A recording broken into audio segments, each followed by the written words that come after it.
hello, leavers and believers and heathens and pagans and all kind of people. Welcome back to Leaving Hillsong. My name's Tanya and we are continuing with Pride Month celebrations. If you haven't had a chance to listen to the other special episodes, make sure you do that. You can't imagine what a privilege it is to sit and talk with people at these stages in their lives and talk about some of the hardest times that they've been through. And it's just so striking how passionate people are to share and to explain and to really bare their soul as such, to try and prevent other people from being harmed, and also just to get these stories out there as part of our history, as part of what happened to all of us collectively as well as to individuals. I just am continually humbled and grateful for this incredible honour.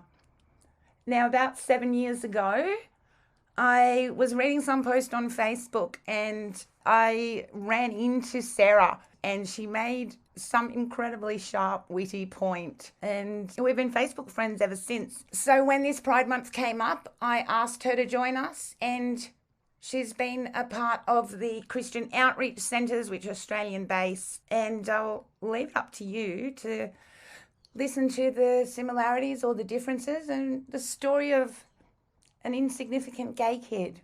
Let us start. Hello, Sarah. Hi, Tanya. How are you?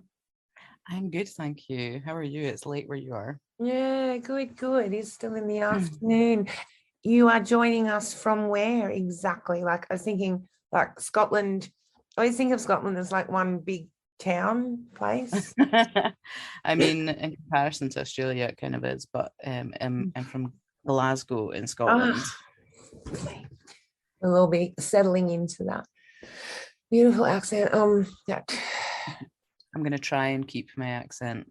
No, it's there's no issues here. Sorry, now I feel like kind of racist or something. Weird.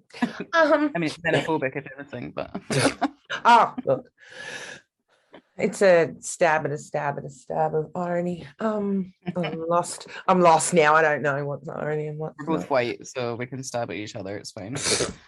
I was just looking at Facebook before, and because for the life of me, I can't remember what comment it was or conversation we were having, but you were just so sharp and on point. And that was 7 years ago.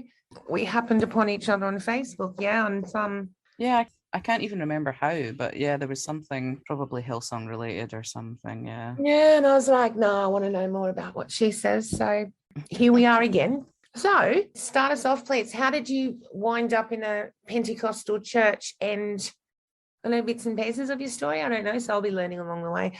Sure. Like most people, you're either born into it or you're preyed upon when you're at a vulnerable state. So I was born into Christianity, into the Baptist church. And then I think my parents, especially my mother, really liked the most culty elements of Christianity they could possibly find. After a few different churches, we found ourselves in a very sort of like Hillsong adjacent. Do you remember Christian Outreach Centre? Because they started in Australia. So this was a church plant from there. Like a young couple sent out to start a church. Anyway, my parents joined that church. And how old are you at this point? When we joined that particular church? Yeah, when you start going evangelical. I mean, I think when we really became quite evangelical Pentecostal, like fruits of the Spirit and all that stuff, would have been, I was probably about 10 or 11, like around about the sort of Toronto blessing time. Okay. It's an interesting place to join. The 90s, I want to say. Yeah, sort of post-satanic panic kind of era. And what was it like? What did you think? I was terrified of it to begin with, to be honest. I found people falling over in the Spirit and speaking in tongues really terrifying. And the pressure to join in with the group, because I'm quite an introvert, really, especially when I was a kid. So to begin with, I don't know, I partially hated it, but partially recognized how much my mother loved it, and so I wanted to please her. And it was more exciting than sitting at church and just standing up and sitting down and doing hymns. But my initial reaction was, I hated it. It was scary, really embarrassing. Oh yeah, it had to. Sorry. What was the translation like when they brought it over to your own country and culture? I mean, it was very Australianized. Like the pastors, Kevin and Cheryl, they, mentored by a couple of Ruth and Ashley Schmierer, I think they were called, who are Australian. And it was kind of weird because they both kind of developed an Australian accent, even though they were both English. But it was just like, all the sort of like preaching inflections and, oh, it's wonderful. And just like they kind of had an Australian accent. It was a very small church because it was just literally them planting a church. But they obviously aspired to be everything that Hillsong is. And when I obviously found out about Hillsong and, shout to the Lord being the best song in the world or whatever, obviously it was just really paralleled. It was very much, you could just tell that like this was a really similar setup, How long were you there for? So I was there probably, I think we officially joined that church when I was maybe about 13 or 14. Before that it was all going to like all the charismatic conferences and all that. And I stayed there until I was actually 27. Although from about age 19 to 27 I was always getting into trouble for either being too introverted or questioning. But I also was I married an Australian guy, actually, because, well, I wanted to have sex. And the only way you can legally have sex in Christianity is to marry someone. And also the only way you can be considered anyone as a woman is to, be with a man of God or whatever. But also it's just like that was the culture, wasn't it? Like I was 19 when I got married, which been back. Ridiculous. And it obviously wasn't a happy situation in the slightest. Also, I was gay, but I really thought that could cover it up. I was like, if I can get married to a man, though, no one could guess that I'm a raging homosexual. So one of the themes of this month, unfortunately. Was he from the church itself? He was from a different branch of Christian Outreach Centre from Brighton, where they were actually planted from Australia. His family came over to help plant that or something. He came up to do what was called the School of Ministries, which was like a paid for ministry school, which was just a whole load of horse in the end. As everything was. But also, you'll probably hear this from other people you interview, that you're raised with such low self-esteem that like the minute somebody shows any interest in you, you're like, oh my God, this, and also you're told like, oh, this must be the one. So where does that come from? Where does that idea of the self-esteem come from, do you think? Like, how is a human meant to have any sense of self-esteem when you're born into a situation where if you do anything wrong, you're going to hell? You're going to be eternally punished for something. And especially, I think, as a woman, who are you? You read the Bible, women are just complete chattel, Where are you meant to grasp a sense of self-esteem when you're not allowed to be yourself in any way, shape, or form? You literally have to conform to this like extroverted, all singing, all dancing, speaking in tongues person. And if you're not that, you're basically cajoled into being that, which is psychological damage. So yeah. We don't hear from the introverts for fairly obvious reasons, I suppose. Yeah, exactly. But that would be the nightmare environment. I hadn't thought of that.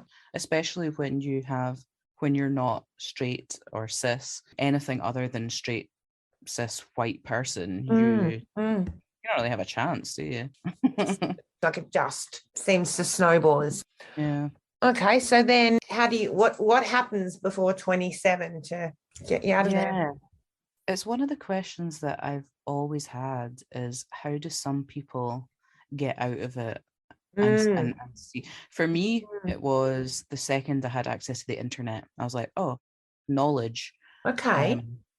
I was like, wow, I had access to information, because yourself when you're in church as well, it's deliberate that what you watch and listen to and the people you hang around is controlled highly. You don't want to learn things that are outside of the doctrine. you might have these free thoughts, that like make you can believe in science or something like that. But I mean, and the reason I'm oohing and eyeing is so many people, so often the information doesn't do anything for people. So couldn't agree with you more. Like, since the internet, how come people don't see more clearly? We had Bibles with highlighters, and if you wanted to make a point, you had to like remember what page it was on and flick back. So the thing that led me down the slippery slope to atheism was reading the Bible and also observing all the people around me. I was like, not only is the Bible an absolutely monstrous, violent, misogynistic, homophobic sex, like it's a horrible book. You can cherry pick what you want out of it, but most people have not even read it. I've read the Bible 2-3 times, and it will make an atheist out of anyone if you're willing to actually look at what's actually written.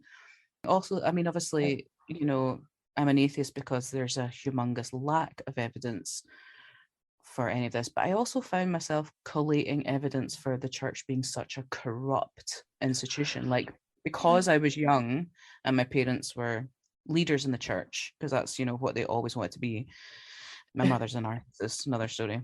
So I got to see, I was sometimes sitting in on the meetings, like the pastors talking about how they're going to, allocate money to their new iPhones, or like I actually got to see it from the inside of how corrupt it was. And then when things happened with me and my ex-husband, long story short, as a sex offender, all the advice that we had there, I was told to just lie back and take it, kind of thing, from him. And the reason that he was a sex offender is because I wasn't him enough. Which is a hard thing when you're a gay woman, but still. Trapped in that environment. Yeah, but all of that, like all together, I was like, how could anyone observe that and not see that it's the perfect environment for abuse, for theft, I've never seen corruption like it. Yeah, I've just never seen corruption like it. So it's not only did I have a massive lack of evidence for a God, I feel like I have a huge swathe of evidence for the church and every single religious institution. Like, there's not one that's not misogynistic.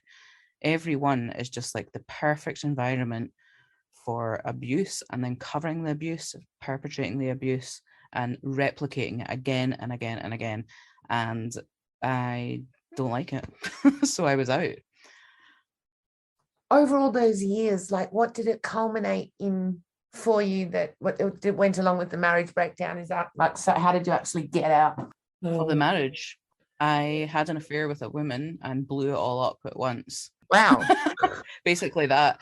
And looking back, I don't think I would have got out of it any other way. I didn't know anyone outside the church. And if it wasn't for, well, no, I went to university and I made some friends who were not Christians, and I found that they were much more supportive, just in every single way, and much more moral. And it made me feel like actually I might have people that could support me if I did get out of this. But yeah, it was very much accelerated when I had an affair with a woman and basically was like, homosexuality and Christianity are mutually exclusive. So I checked out years ago in the church, I was just like, not, I think for maybe 6 or 7 years before I left, from about age 20, I'd already checked out. But it's just your lifestyle, you do it. And I was involved in the band, I was involved, I mean, they keep you involved deliberately, Had I not been in the band, and I was sort of low-key running that for them, I wouldn't have had any reason to stay, but you just go along with it. Also, my parents were in it. Also, my husband was into it. Like, you didn't have a way out. So looking back, I'm like, I think the sort of almost slamming the self-destruct button was probably the only way that I could get out.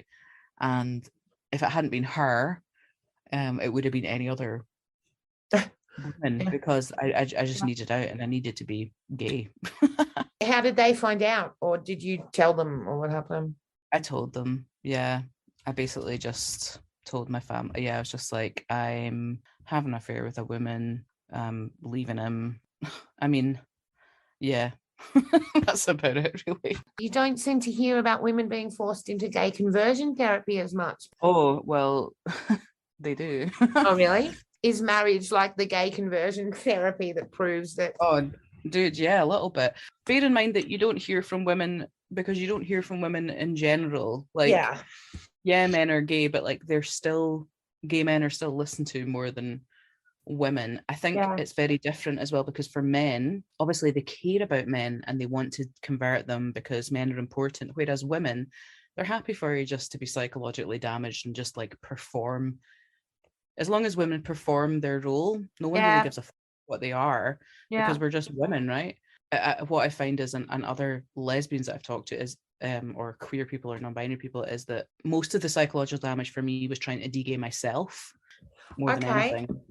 I mean, I knew gay men in the church who got, quote unquote, de-gayed by ridiculous things like, oh, set them up on a date with this woman, or I remember one time this guy, they took him to his house and got rid of all his gay clothes, whatever that means. All the pink shirts are right out. But for me, I tried to de-gay myself in any way I possibly could, and it was just so psychologically damaging. So sort of how many people in your church or your church community, and how do you get those kind of messages that you needed to de-gay, apart from subliminal? Like, I'm just interested in how you kind of attempted the de-gay process on your own. So I mean, you get the message from church, don't you, that being gay is not right, because firstly, the Bible says that. Someone's like, we're going to stone gays. It's kind of a clear message. Yeah. But also, it's a very homophobic environment. I remember actually the preacher, the pastor, Kevin, I've got no problem saying their names, by the way, because I don't care if I they don't care. hear this. Like, They should hand I themselves remember in, as far as I'm concerned. They should all hand themselves. exactly.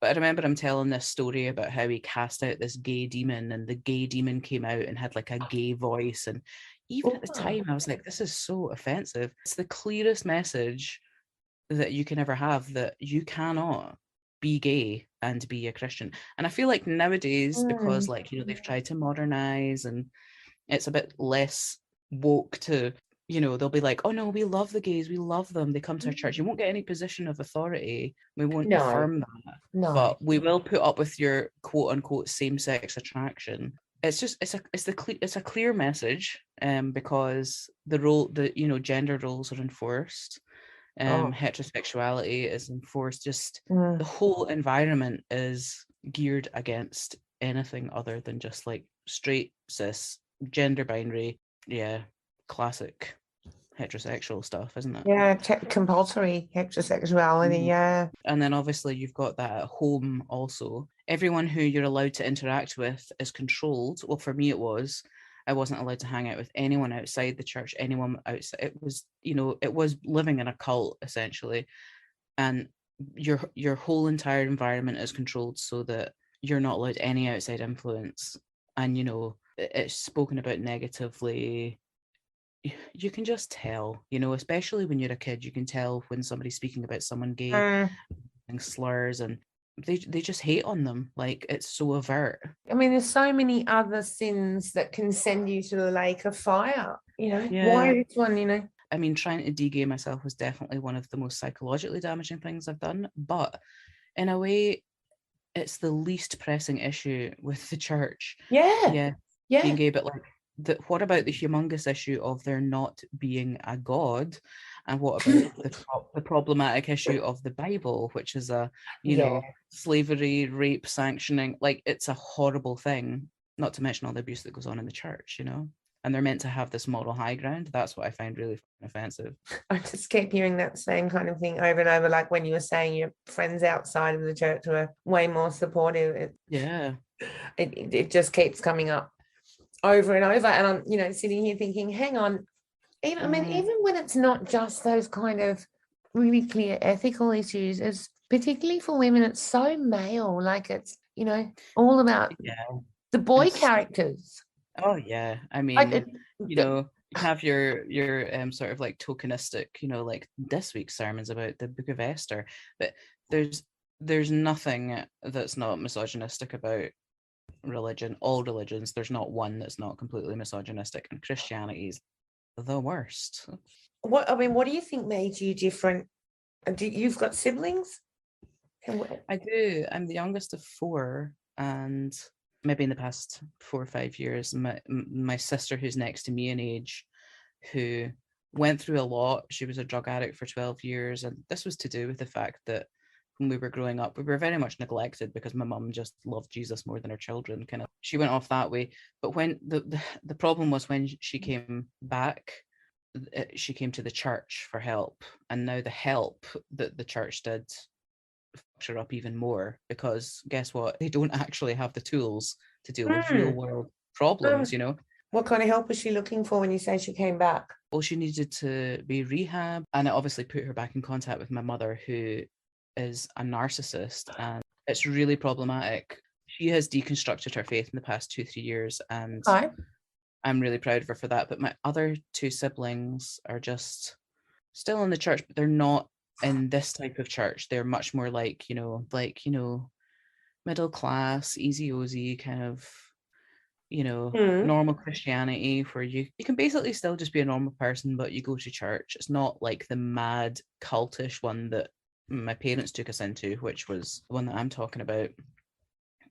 What do you think made you different from that? I mean, you've quite clearly abandoned the whole concept of, you're not going to any church. No, not at all. No. So, and I think you must hear this a lot as well from people, especially if you're born into it. It takes a long time to deconstruct it. You don't just flip a switch.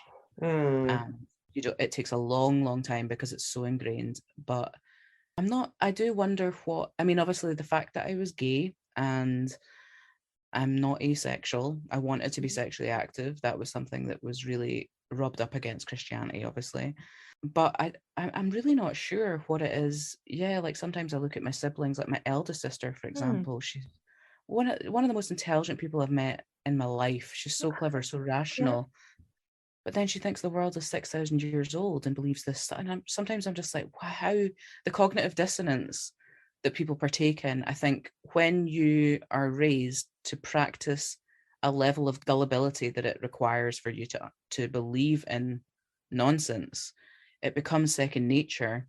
And I see that in people, and I had to actively deconstruct it myself. I had to deconstruct my homophobia. I had to, it takes so much time to completely deconstruct it. And I'm sure you'll have spoken to people before that you feel like you've lost 10 years of your life.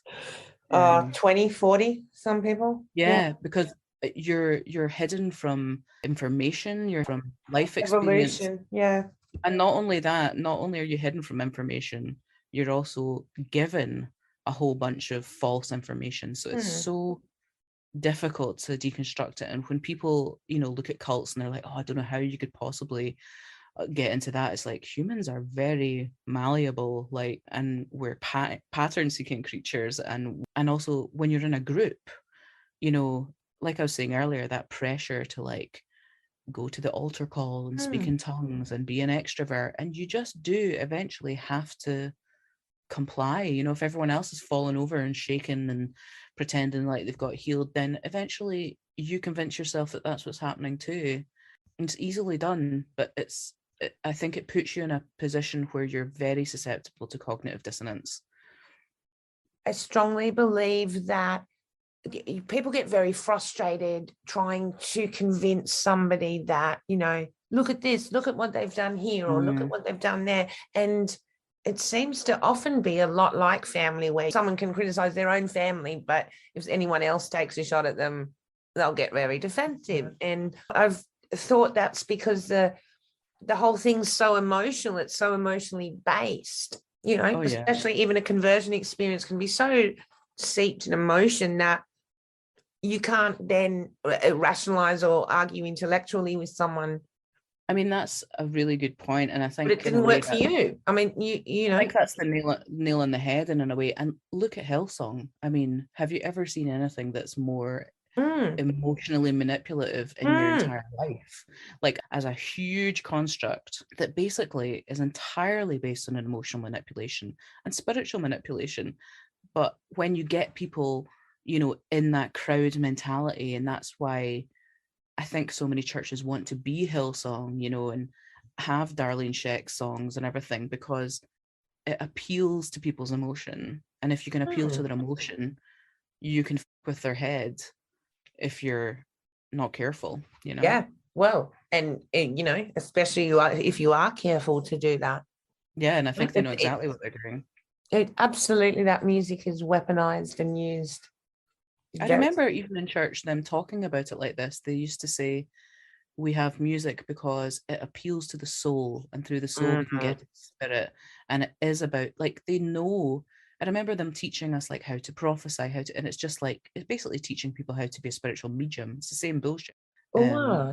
Really interesting how they almost, and I don't know whether this is because my pastors were just uneducated and just didn't know how overt they were, just being like, so here's how to emotionally manipulate people, you know, and pray over them. And if you can't think of a prophetic word, just look around and find an object and be like, oh, you know, a spoon, you know, and then frame it as in like, oh, well, the Lord is just like, you know, there's a spoonful of blessings coming, but just you wait, it's going to be a tidal wave of blessings. Like, we've all heard this before, and anyone can do it. I didn't know that. Tell me more. I didn't know these little This is how you do it.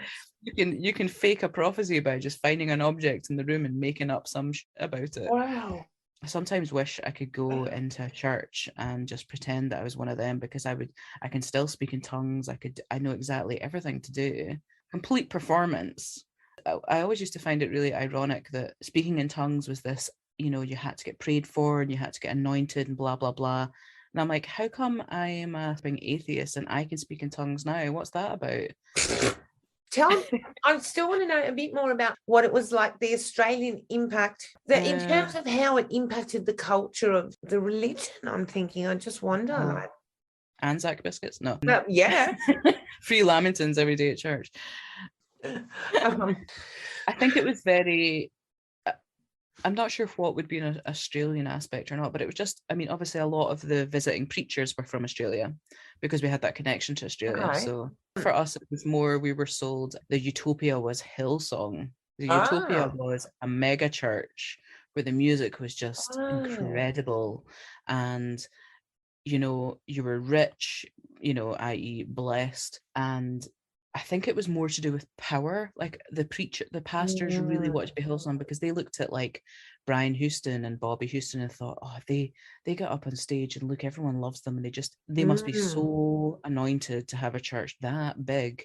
And it's more about power and influence. And it probably creeps into the whole Americanized, like, you know, Christian nationalist thing of like thinking, like what Hillsong does, like we should run the whole country, we should run the music awards, we should run this, that, and the other, and just basically be a big bumbling, you know, leader, because it's just, you know, they want power and ego and control. And what do you think it is about your culture that something like that kind of a church would appeal to people? Because again, stereotypes, but you know, I thought you're sort of realistic, down to earth kind of people, the Scots. And that is a good question, because as well, and the thing is, in comparison to America, people see the entirety of Europe as a very secular place, and it is in comparison to America. But Scotland has quite a history of missionaries and like Pentecostal revivals. It's so much smaller, but I honestly think that this stuff is going on in every country. It's just some countries like America really, they let it seep into, you know, from church to state. But it's going on, you know, it's something that even with my peers, they don't understand that gay conversion therapy is going on right under their nose, even in a city like Glasgow, which is a very progressive city. It's very queer. It's very, you know, yeah, it's a good city. It's a good country to live in if you're, you know, a minority. But even then, it's still going on like right round the corner. I think it's just more hidden because people know that it's extremely cringe, because we're more sarcastic's not the word, kind of, we are quite down to earth. Yeah, I think we find enthusiasm like Pentecostal church really embarrassing, so that's probably why it gets hidden more. But it's happening. Cringe people are everywhere. I mean, was it happening in your church as well? Yeah. Yeah, absolutely. Okay. I mean, you weren't forced into it. No, we didn't have like gay conversion camp or anything like that. It's like the policy was, you wouldn't stand up and be like, hey, let's go to a gay conversion camp. But if someone in church said, I'm struggling with same-sex attraction, they would 100% have resources, or just make up resources. They'd make up ways to de-gay you. Okay. Ways that firstly don't work at all, because you can't actually de-gay someone, but that would just end up being psychologically damaging for them. So my way was to never actually properly admit it and just get married instead, to pretend I was heterosexual, but that did not work out. Now, there's loads more to Sarah's story, and like this one, there'll be 2 versions coming out over the next couple of days. I hope you enjoyed part 1. And before I say keep leaving Hillsong again, I thought I might add that when I say it, I mean financially, psychologically, physically. It's such a huge process, socially, all kinds of ways. If you can do little things to unlearn and to keep leaving, you're doing good. It takes a really long time. We've got loads of ways and strategies and ideas coming up in different content. So, keep leaving Hillsong and join us for part 2 of An Insignificant Gay Kid. Keep being kind to yourselves, kind to each other, and we'll talk then. Bye.